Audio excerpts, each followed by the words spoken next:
I took the first alternator to an alternator repair shop. They put it on the test equipment, spun it up, 14 volts right away, 140 amps, no problem. But I drew his attention to the little voltage drop when it excited, and we had a discussion, decided to change the alternator to a 3-wire. So he put a new regulator in it and supplied the pigtail with the resistor in it. And we put that on, still had the same problem. And more talk with Holley technicians, more talk with Bob Ream. A lot of questions about the wiring. But I have a heavy wire, I think it's a number 8, that runs over to painless 200 amp fuse block, and then directly to the battery. I have a ground wire that goes from the alternator directly to the battery. There is another ground wire that goes from the alternator to the block. You can't see it right here. The Holley and everything is connected right directly to the battery as they recommend. I still got the same problem.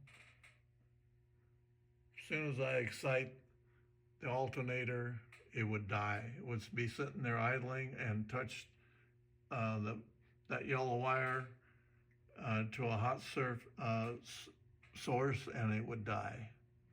So now I'm still really confused. One of the suggestions that the Holley technicians had was to shield the Sniper in case there were some RF interference, and we wrapped the injection unit there with tin foil and also the alternator, and that did absolutely nothing.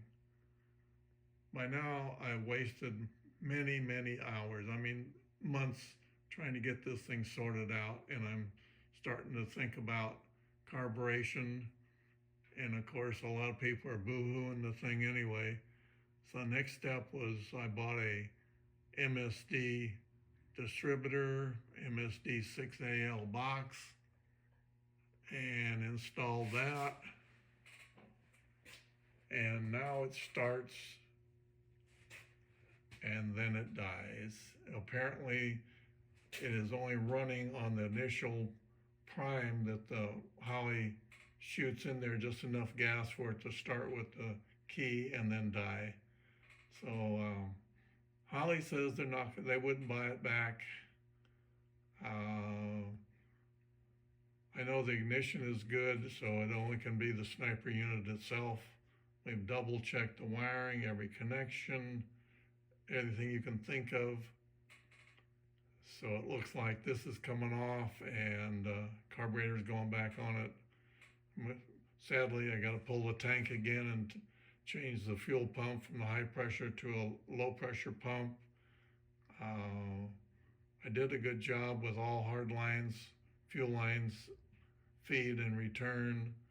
All the hoses are TFE with air quip fittings on it. So I just really can't figure where I'm going wrong. Okay. Ready? Yeah.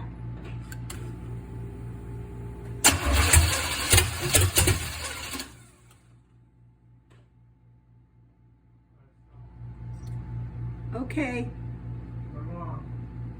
It's on.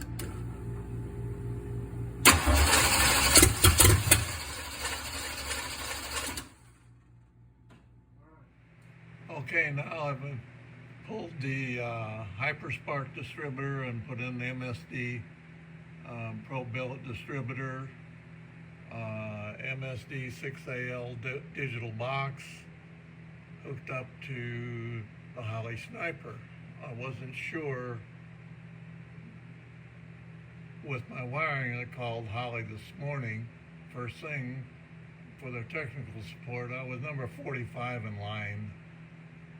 Put on hold forever, listen to the same noise coming over my phone, and At 35 minutes, I bumped it and lost the connection, had to call back again. That call lasted for 54 minutes, being on hold and trying to find out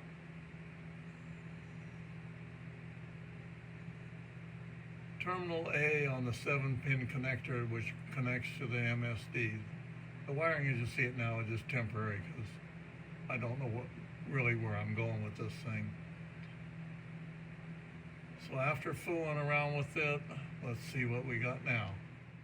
So here we go.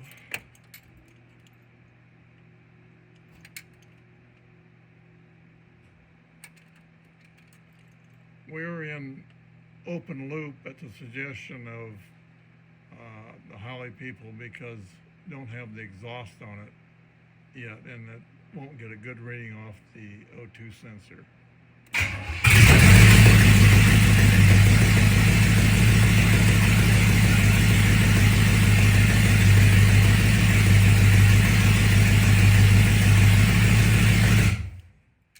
That was good progress. Now let's hook up the alternator and see if that's still the problem. Okay, now I've hooked up the alternator, the heavy red and the heavy black. Let's see if we got a problem still.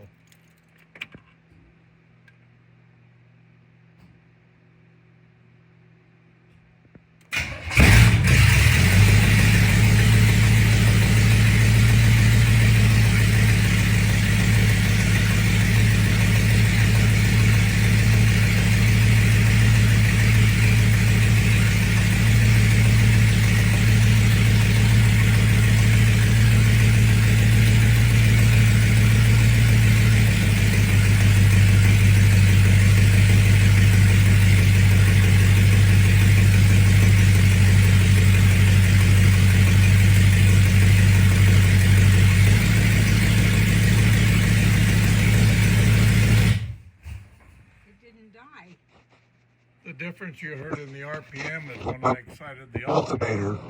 So if you're ever wondering how much horsepower a 140 amp alternator takes, you just had a lesson. Well, the only thing I can conclude is this Holley Hyper Spark really didn't like the alternator, and I think there's only one thing left to do with it now is to do like that. Case closed.